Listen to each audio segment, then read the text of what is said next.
hasi ginen 2014an,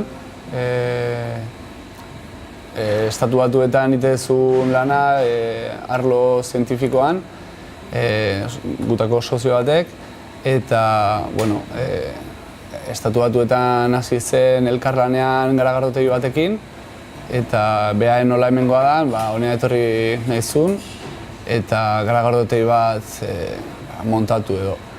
Eta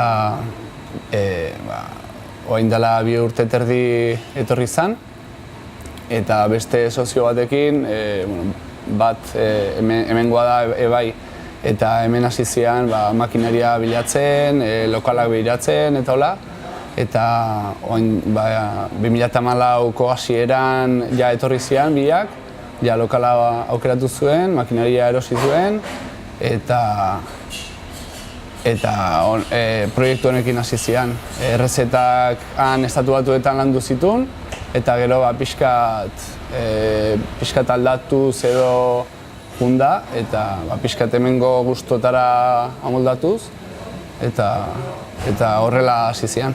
Lehen gaien ekoizleekin harreman diferentiak, ez? Azkenean batzuk enpresa handia dira, eta azkenean salmenta edo erosketa egitea bakarrik da, eta beste batzuk ja txikiagoak edo lokalagoak eta haiekin pixkat harreman gehiago, ez?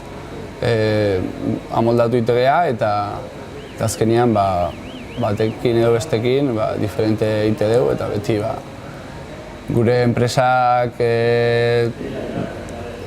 bilatzen duena edo begiratuz, bai lokalaren harreman pixkat egonkorra eta bi aldetatik pixkat estuagoa, eta enpresa handietatik ere hartu berdia gauzak eta horregatik.